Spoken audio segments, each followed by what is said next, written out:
Hey there. In today's analysis, we're going to be going through an attribution dashboard that was provided from HR to uncover who's attriting, why they're attriting, and if we can see any similarities between them. So in total, this dashboard had 1,470 employees within the list, 237 of which have attrited, which means they have left the company, leaving us with an active employee count of 1,233. This gives us an attrition rate of 16.12% for the company with an average age of 37. Now, if we look at attrition by gender, we can see that out of the 237 who have attrited, 150 of these individuals have been males and 87 have been females. If we look by the education, we can see that the vast overwhelming majority come from life sciences as well as medical. Life sciences, 89, medical, 63 of the 237, followed by marketing, technical degree, other, and human resources. If we look by department, we have 38.82% of attribution has gone from our sales department, 56.12% has been from our R&D department, and 5.06 has been from human resources. So if we look at the count of active employees by age, you'll see a distribution here between basically 18 to a little over 60, I think 60 exactly. You can use this slider here to adjust the bins on age depending on how granular you'd like to get. But I'd like to start at a small level here so we can really see a closer bin size to know where the ages are. So most of our employees do fall into this 26 to 40 range. That's where our hierarchy is. But if you look at where our attrited employees' ages are, it starts like right at that 28 mark. 28 to about 34 is where you see the most. Now, if we look at attrition by salary grade by job role, you can see that there is a massive attrition count happening at the sales representative of 33, which is 26. They only make $2,600 a month. Then if you look at the next one, this is the most attrition here. So the counts at the top here are how many people have attrited out of that 237. 62 have been laboratory technicians. So that is our winner for or our leading job role for attriting. The next would be sales executive at 57, and following that is the research scientist. What's interesting here is like the significant drop off. As you can see, as we progress through these salary grades, your attrition generally gets lower. The one outlier here is in human resources. But that could also be, and we'll get into it a little bit, but it could be the size of the department, how many people we're hiring. But once they get to kind of this manufacturing director level and up, we really see a heavy fall off. I mean, the bulk majority is our sales representative, our laboratory technicians, as well as our research scientists and sales executives. So let's go ahead and start going down and let's start answering, well, who are these people, right? Like who are actually leaving? So let's look at our highest gender. So let's just go to what does our typical male look like? So if we click on our males here, you'll see that now we have 882 employees, 150 which have left, leaving us with 732 males at the company with an attrition rate of 17%.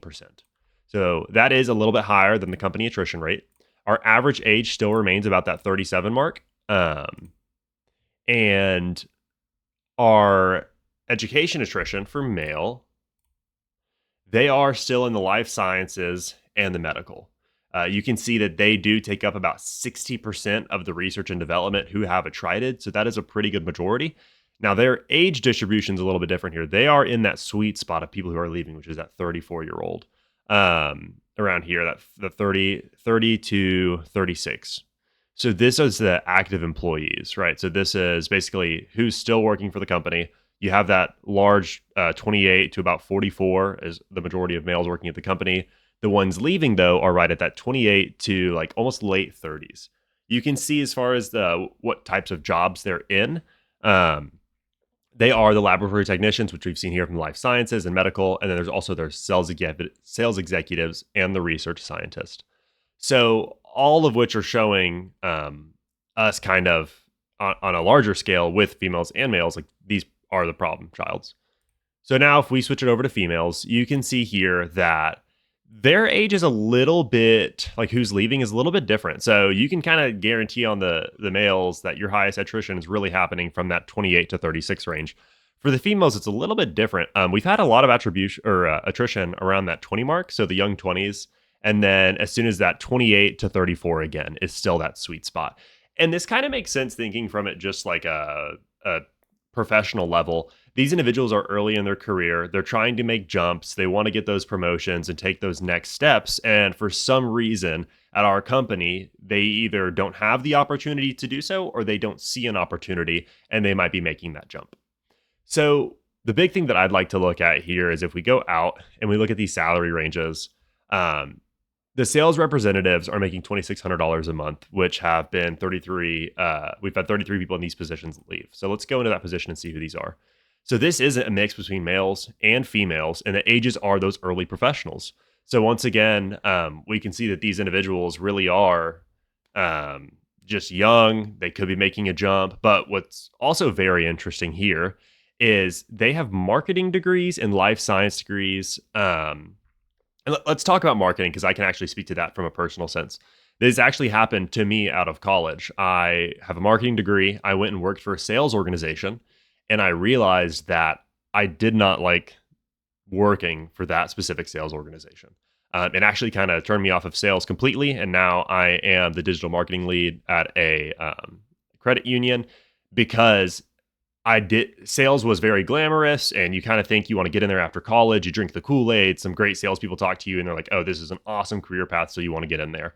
And I know personally, a lot of marketing professionals did this, and a lot of them left and made the jump into more traditional corporate marketing. So that could be one reason why we're seeing a lot within the just the sales representative here. I think that is pretty normal. One thing that we'd want to look at here is the individuals who are still here. Like you can see that after they break that 35 mark, and really when they get past that 30 mark, they are far more likely to stay. So some incentivizations we could do here would be increasing the base salary. I know that's a big deal for especially young professionals. They quickly want to ramp up their salary so they can buy a house and get their life started and their family started. And so a lot of times just out of necessity to grow, they need to make those jumps. But if we can incentivize it maybe with larger commission structures or an actual path to growth, maybe we can incentivize them of, hey, you might be able to start in sales, but what if do you want to get to a manufacturing director, or do you want to get to a healthcare representative or a research director? And if we lay those clear paths out, they might be more willing to stay. If we look at the most significant attrition, which is our laboratory technician, we can see that this is majority males. Which is very interesting. We have 46 males, 16 females. Our attrition rate on this laboratory technician is 23.94%, which is pretty high with our average age of 34.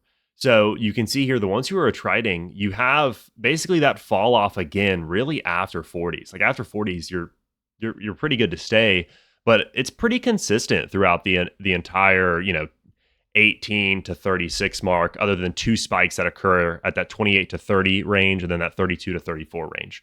So I find that very interesting. The active employees as well. I mean, it really goes across the board. We really start seeing them around that 22 to 40, 44 range. If we go to the sales representative now, we can see again, we see this similar story. So this has a attrition rate of 17%, and these individuals are below that 36 range who are leaving.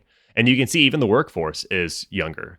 So again, I think that one thing here is maybe they're looking for growth. Now, these individuals are making more money. So while we have an average age of 37 on the sales executives, the sales representatives are 30. So maybe one way to keep these representatives would be showing them, oh, hey, if you really want to get into be a sales executive, we can create a path for you. But to the contrary, that doesn't appear to be helping anything. I mean, the attrition rate for the sales representative is almost 40%. That's incredibly high for a position. But when you look at the sales executive, it's 17.48%, but it's still a lot of individuals are leaving here. So that leads to the question of, is this something more than just the money? Because specifically, it's very close to the manufacturing director and the human resources salary or monthly income. So that could be the company culture, the quality of life.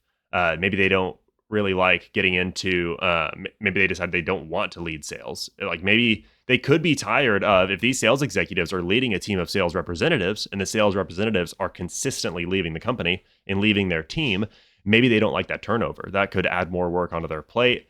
So something that we need to do here is really look at the sales executives and the sales research roles. I think one thing that we need to do for the sales executives position is, it could be on them, maybe because they are leaving and your leaders are leaving, as a new young professional getting into a sales representative role. You have all this turnover in your leaders. You feel unappreciated, and that could be leading you to leave the company.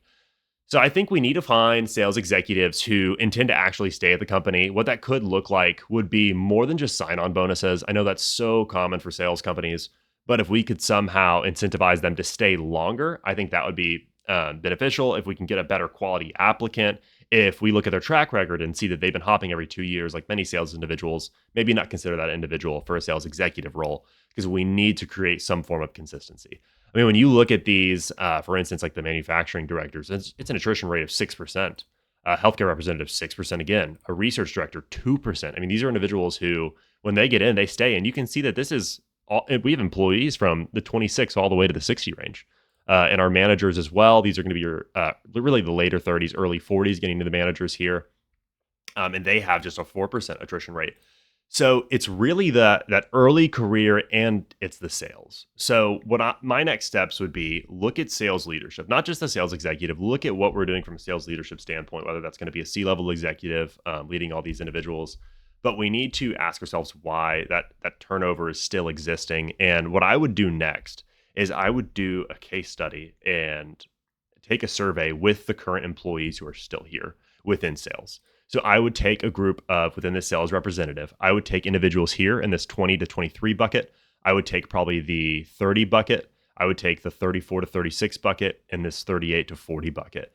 And I would ask a bunch of probing questions that would just basically tell us, what they like about their job, what they don't like. Did they like their leaders, their managers? What did they like most about their last job? Where do they want to be in 5 years? This would really gauge us on how they're feeling. That way we can make some changes and see what we need to do to try to keep them longer. I really do think, though, for the sales executive role, we need to do a similar approach. These individuals, your sore spot here is below that 34 range. So again, I would ask questions, but I would change it. I would say something along the lines of, leading a team of, what do you like about leading a team of sales representatives? What do you dislike about leading a team of sales representatives? I think that these surveys, especially within employees, is super, super healthy. I know my workplace does it every quarter, and we do it with our leadership and managers. And it's really just a gauge to see how, what we're feeling about a lot of things, which will tell us kind of where we need to make these changes. Now, from a hiring standpoint, if we wanted to avoid hiring individuals who we think have a high risk of attriting, what the data tells us is it's individuals from the life sciences and the medical field who are getting into these laboratory technicians and sales representative roles. It is not overwhelmingly, but substantially males, and they're young individuals. So it's that early 30s range that we're really seeing some happen here. So what I would say then is, whenever we're hiring, just look for that candidate who might be a little more ideal, someone who has a little more, less risk to attrite. So for instance, like human resources, we only have 7. We have a small amount of employees, right? That's kind of the problem, is you have 20 active employees in here.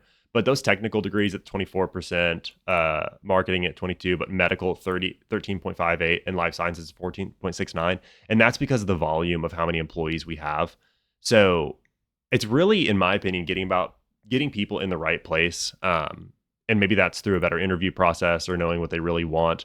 But I would take a very close look at our sales leadership, because that seems to be a very pressing point.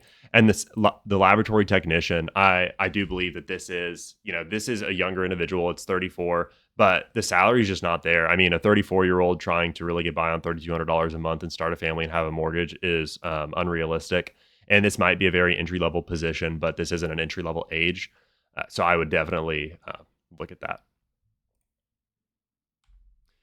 So that's my analysis. There's definitely more analysis that you could do upon this. There's tons of data in here, and looking at job satisfaction would definitely be the next step. But I think that there's a better way to get that through more questions you can have directly with the employees and just having that conversation as a manager and a leader.